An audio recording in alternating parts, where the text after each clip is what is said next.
Mr. Dom. Good morning, Ryan. How are you? Good morning, sir. How are we feeling? We feeling close up today? We're feeling close up. We can go close up here. It's always good. I'm going to see if I can do. Always sounds better. You good? Can I hear you? Yeah, I can hear No. you. We only got one working. I don't know why. Well, good morning. I'm going to ask, how was your sleep, John? That was pretty good. Yeah, solid sleep. Took an extra hour today. Kind of slept in and hung out. How was yours, man? We are we're really at the end of our my daily dad's walking competition. Is it are you sad? Is it keeping you less? Are you thinking about continuing the walking? Is there a habit built from it? Yeah, I think all of those things. A little sad, a little joyful. I think Brofit and I had talked at one point and said like it's good, but it's also just one extra thing, in a world of things to be concerned about the post, the picture of proof, the whatever you want to call it, but making sure you get a certain amount. It's just one extra thing amongst all the other things that we have to do.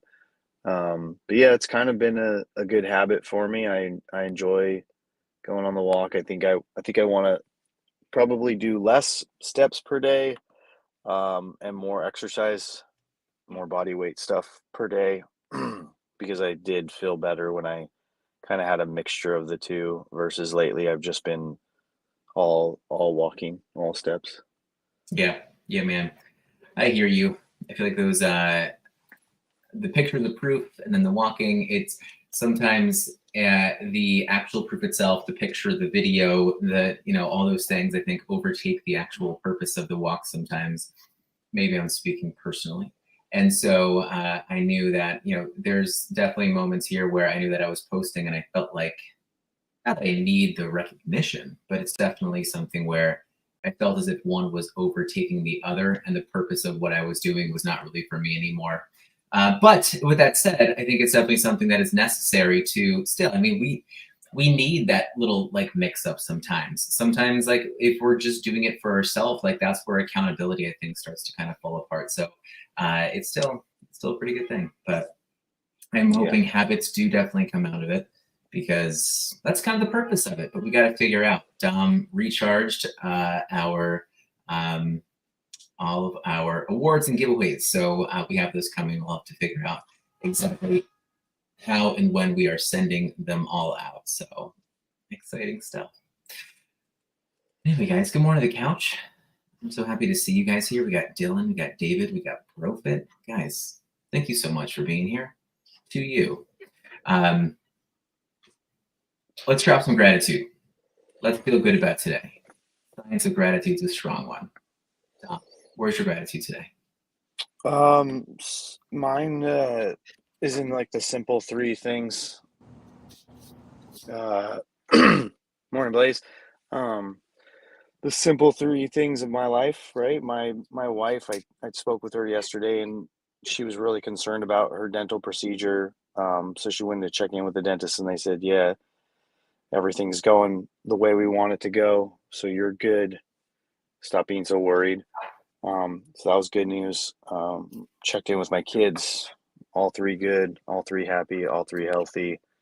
And then, I had been having a rough week, and I kind of just put it out there to my office, the guy I share an office with, and my good friend Scott, and he just sat there and talked with me for a little bit and helped me kind of like put things in perspective a little, and it was just very nice.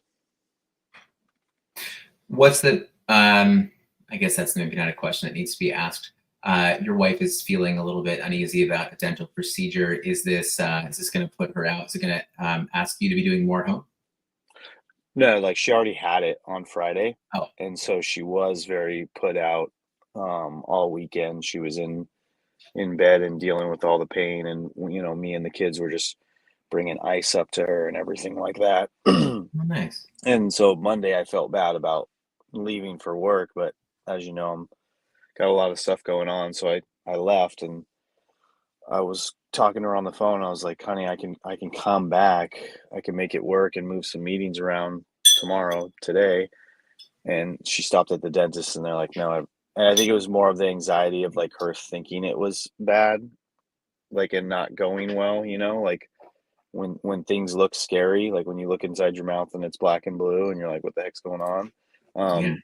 But the dentist assured her that it was good and going well.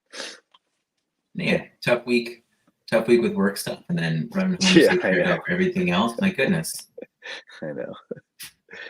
Well, I'm wishing you all the time. Dom, are you someone who appreciates when that kind of stuff is happening? Do you need more of a listener, or do you need more of a feedback buddy? I think in the moment yesterday, I needed more of a feedback buddy. Like I said, when I'd thrown it out there to my office mate, he he kind of like pushed it away a second because he was dealing with his own little thing, and I was kind of like, oh, bummer, like it's not going to happen. And then he kind of like he rolled up, you know, crossed the threshold of the center of the office and just started talking to me more about it. And I was like, oh, he came through after all, and it felt really good in that moment. So no, I like someone to talk back. Yeah, of course. Nice.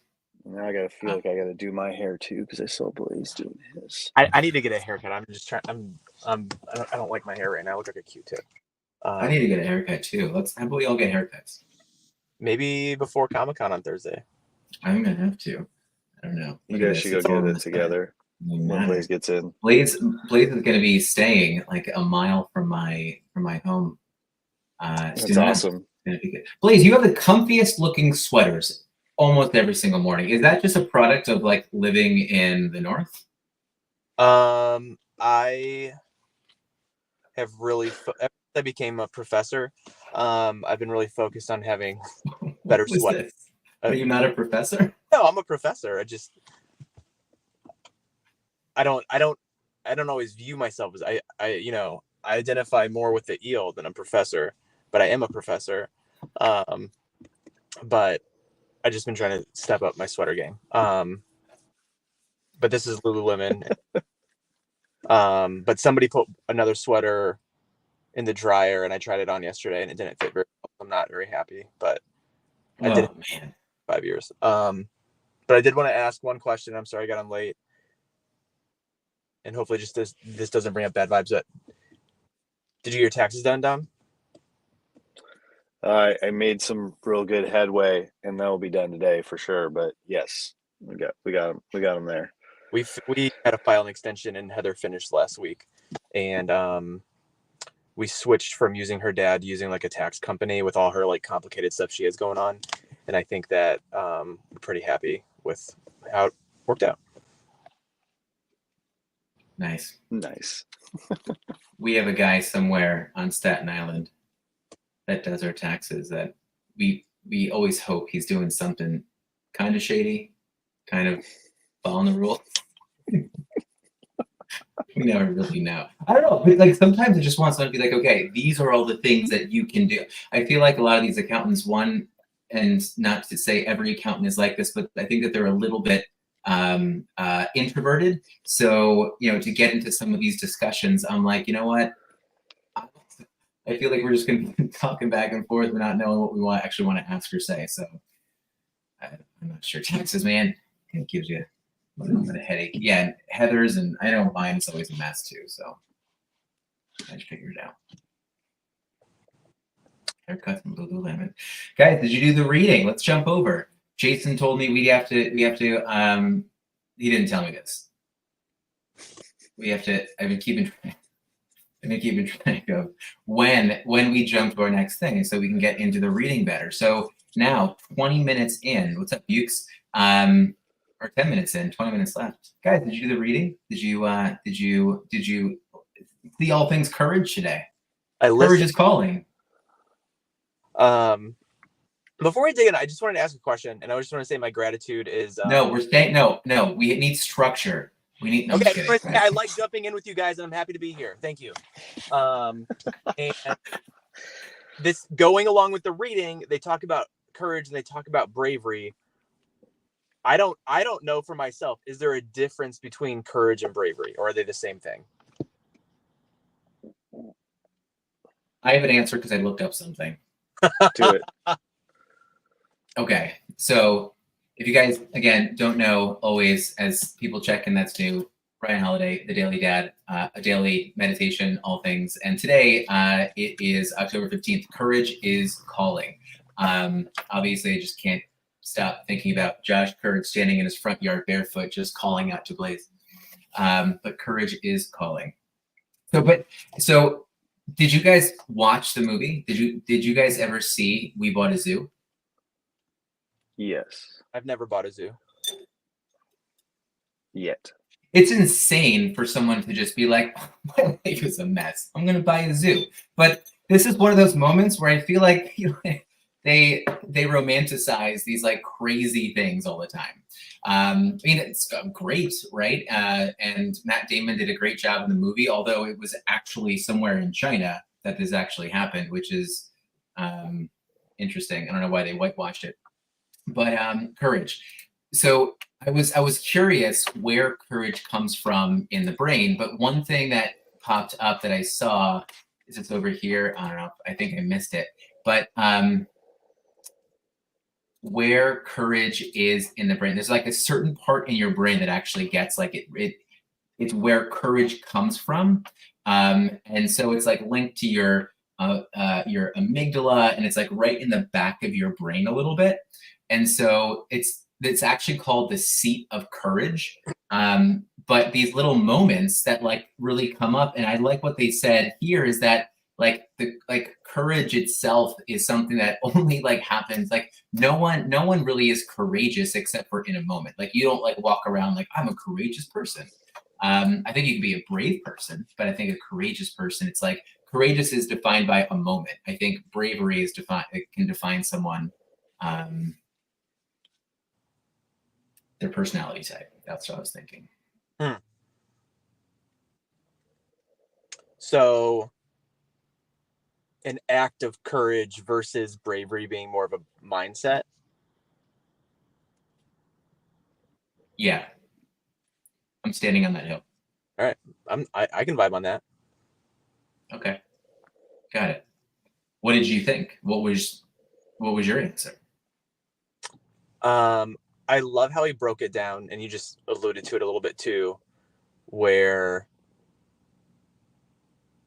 what's my answer? Like courage versus bravery? Yeah. I never really thought on it that deeply, but I think I'm just gonna go with what you said. Yeah, because it feels incredibly unnecessary to get that deep with it. But that's okay. I mean, this is what the meditations do. Great. I think it could be like, someone's thesis, bravery versus courage, looking at the historical aspect, and then also like parents in history. Dom, what's the difference between courage and bravery? I don't know, but I like your brother's little chat GPT thing here. Courage is a choice to act in the face of risks, and bravery is the ability to confront without hesitation.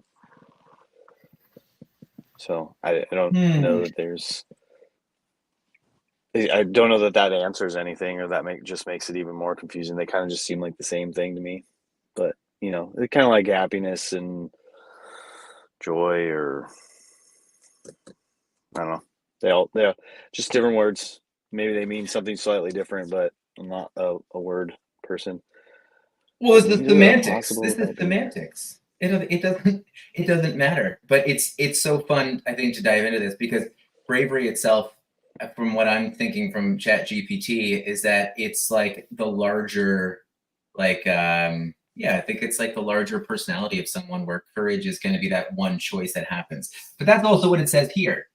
And I think I want to bridge this over to how we teach our kids to be brave or courageous.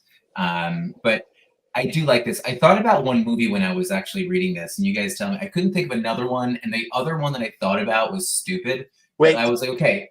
Can I guess the movie? Yep. The Brave Little Toaster. Why'd you say that? Because it has the word brave in it. Oh, got it. That like thing makes me think of my childhood. Was that not the movie that you chose? No, it wasn't, but no one ever talks about it. No one's talking about it. No, someone's talking about it. We just haven't found that person. Calm down, guys. There's literally a community called the Brave Little Toaster community. We just haven't found them yet. They're out there. Do my research today. Well, okay, first of all, I recently saw when I got to the bottom of the internet somewhere, and I was like, I gotta stop. There's a group on Facebook called Death Stares, and it's all just people talking about their horrible interactions with stairs. So, I was like, all right, I gotta get off the internet right now. You know, when you get to like the bottom of it. But no, Brave Little Toaster is great. Also, American Rabbit. No one ever talks about American Rabbit. Guys, go look it up. But it wasn't what I was thinking about. Wait, Dylan talked about it a lot. See, Dylan, I believe Dylan started a group. Dylan started a group called Brave Little Toaster Group. We talked about it a lot. So we'll see. Hey, Dylan, do you need Ryan to make you an intro? No, logo. I make logos, and then the intros maybe happen. You know what I did recently? I took. I was playing around with Blaze's voice, because you can basically take any podcast, and then you can isolate somebody on the podcast, and then you can create an AI generated anything. And so I was just having Blaze say all kinds of things, and then I didn't want to freak him out, so I didn't send him anything that I had made. You should send like Heather like nice things. Actually, that might be weird. I don't know. I can't tell if that's weird or awesome. Just send her something that says, like, Ryan, I know you ruined my sweater. Baby so much, and it's my voice, but then Ryan programmed it. So is it him saying that through me, or is it me saying it just encourage? I don't know. I'm a lot to unpack there. No, you know what the best thing about it is that it took your inflection perfectly. Oh, and awesome. whatever I wrote out, it actually it was, because I was actually putting together like an intro for a podcast. I was like writing it out, because you know our old intro, because we have to change it. I just want to change it, so I was trying to kind of get your voice to say the intro. And so in the intro it goes, and then it repeats a word like 3 times, like you stuttered. And I was like, what? I was like, all right. I didn't know. Anyway, it was really cool. So, but back to Courage. So, Courage is Calling. I think it's definitely important. And this is the movie I was thinking about. Because here in this reading, again, this glamorized, this really like romanticized, you know, this idea of talking about courage. We're going to go buy a zoo. I'm going to show my kid that I'm going to buy a zoo and be financially irresponsible with this decision. It just happened to work out. But like, how many people went into debt doing this? Did anyone else buy a zoo and like the animals ate them? Like, we don't know. It was just like this one story. For some reason, we feel like we have to highlight. But I think the larger thing, which I remember them saying this in the movie, I was like, that sounds so cool. But when Matt Damon in the movie, and apparently the guy that was in the real life guy here, what was his name again? Mark Wahlberg. They do look alike. All you need is 20 seconds of insane courage. Remember when Matt Damon said it, and it sounds so good. Oh, Matt Damon, sorry. Insane courage, right? It was so cool. But yeah, no, it definitely sounds good. And this is what I was thinking of. Does anyone watch Love Actually? Do you guys ever see the movie? Is that what that probably? I don't know what you said, but Love Actually, it's the movie where it's like a Christmas movie. I like it. I watch every Christmas. What's up, Ravi? You're never late. We don't ever apologize here, and there's no expectation, because if there is, that's where guilt and shame comes from. So no, you come whenever you need to. Love Actually, at the end of the movie, so it's all about Christmas, and it's in England, and I think it's in the middle of London maybe. But at the end, there's a young boy that goes and like chases the love of his life. He's like 7. So it's weird, but like he chases the love of his life like through an airport, and like, you know, he's racing, he's getting away from security, like dives through their legs and all these kind of things. But like this insane like courage that he ended up having. That's what I was thinking about. The other one happened to be Courage. Couldn't stop thinking about it. Disney movie. It was Tangled. So once I got to a cartoon, I stopped thinking. But I don't know. I thought Mandy Moore was really courageous, and they made her character that. So I was trying to think of examples of what courage would have been, and I thought she was courageous. Well, I mean, that's a good one to reference bravery and courage when you're talking to your children. At what age do you think you can watch a movie with your kids like Saving Private Ryan? Whew. Oh my God. Well, I'm trying to think of stories. Can you just give me? Wait, hold on. Can we just like warm them up? Like, what's like? What?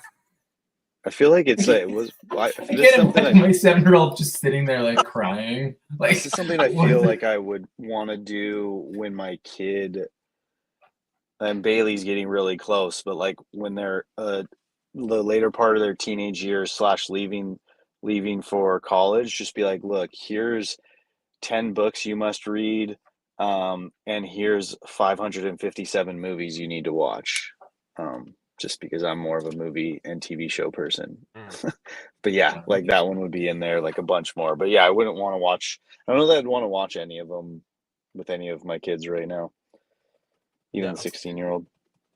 Oh, because I was gonna try and say that Saving Private Ryan, like lining up with history class in 16, but maybe that's still too young. Red Dawn. Red Dawn is on my top 10 list of favorite movies. The original one, not the remakes. Brave Little Toaster's in there too. Oh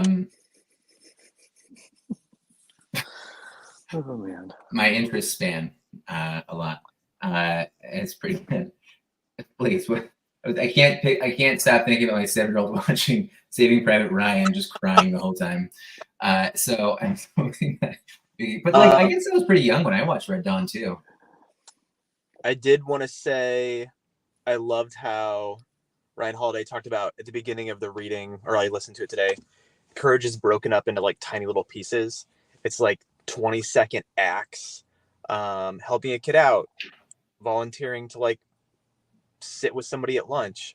I'm the big, like when I'm in work meetings, like the big like devil's advocate person, probably like 30% of the time, just because usually I don't have that strong opinion, but whenever I do, it's like I need to double down and say this. I'm just trying to think, how can my kids see me be courageous? And then also, how can I line them up to put them in positions to be courageous as well? I don't know.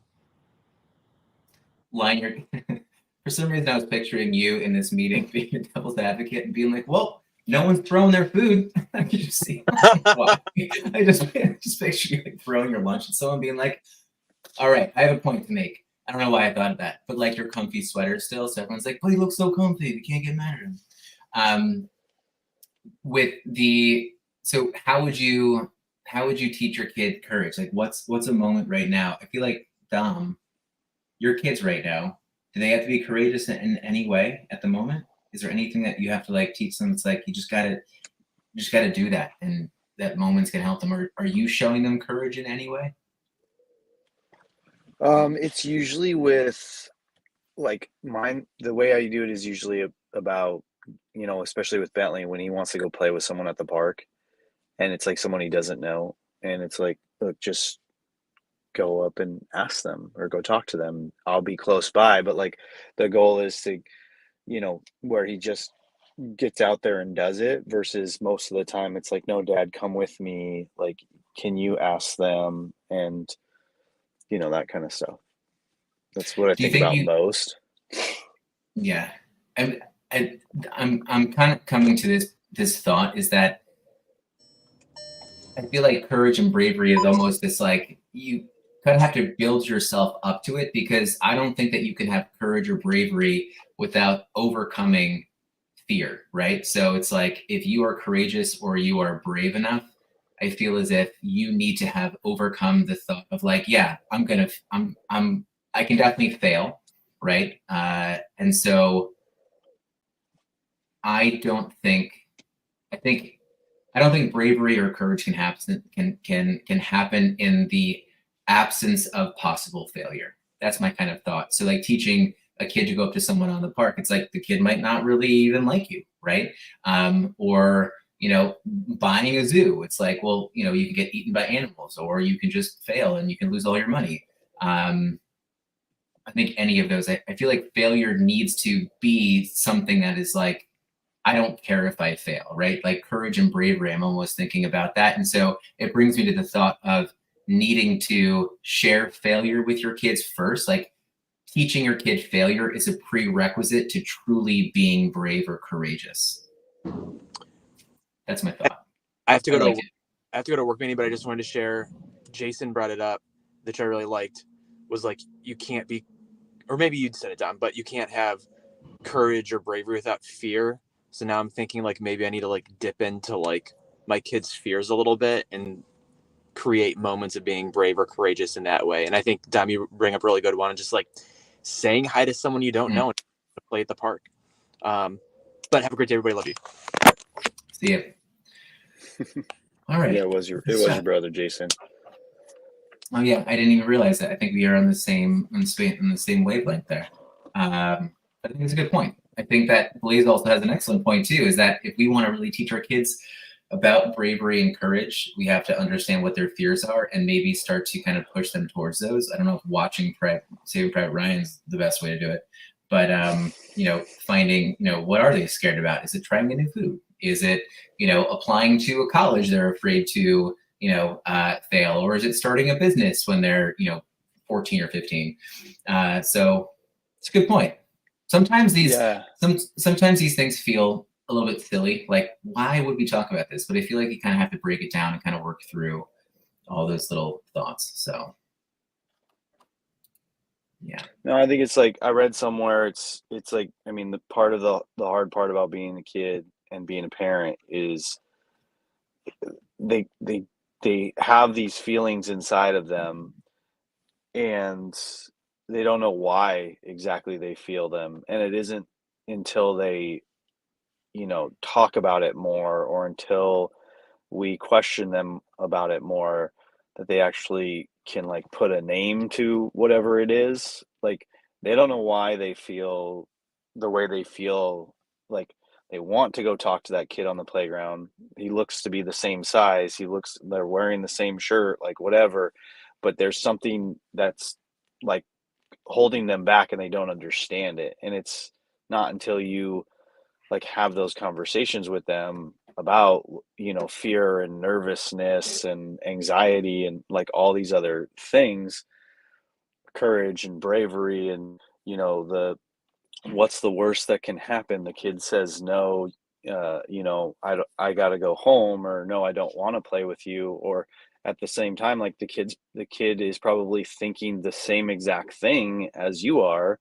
Like, I want to play with that boy, but I don't understand, like, I don't know him. I'm nervous. I've, never seen him before. What if he says no? Like, at the end of the day, like, I've seen it so many times where I've like finally got my son to go over there, and he's like, do you want to play? And the kid's like, yeah. And then they just start running around, and then fast forward 20-30 minutes, it gets dark, and we're like, hey, it's time to go. And they're both crying as we like separate them, like as if we're separating long lost friends that have, like, this literally happened like last week. That's why it's fresh on my mind. We were just killing time while my daughter was having a band concert, and these kids, like, both of them cried, like walking away to the car after having ran around the playground for 20 minutes. And but 20 minutes before that, it was like they never knew each other. They'd never seen each other before, and they were so nervous about asking each other to play. That's a really good example, and I think one to bring up with them, next time as well. That's really good. Yeah. I like that. Yep. Yeah, courage and fear. I feel like it's like I'm thinking about it inside of like a kid's head, like Inside Out 1 or Inside Out 2. I feel like courage and fear would be one of those emotions, you know, inside the head that would come in the second one, right? Because I think it's I think there's prerequisites to this emotion. I think it's a more mature type of thing, right? So I think my takeaway, even from your example here, which is a great example, Tom, is that, you know, I think we have to keep speaking and making fear and failure a normal part of our conversations. And if we do, then I think that's where we can find the most courage and bravery within our kids. I don't know, maybe I'm also projecting how I feel about it personally. So that's pretty good. Anyway, guys, we're at time. That's great. Good one today. I like it. It turned out differently than I actually thought. So thanks for thanks for helping me through it, Tom. No problem, man. Always. All right, guys, let's leave it there. Well, hope your mugs stay full of coffee and your hearts of gratitude. We will see you tomorrow morning. Thank you so much for tuning in, guys. We love you, we respect you, and we can't wait to see you next time. See you later. See you guys.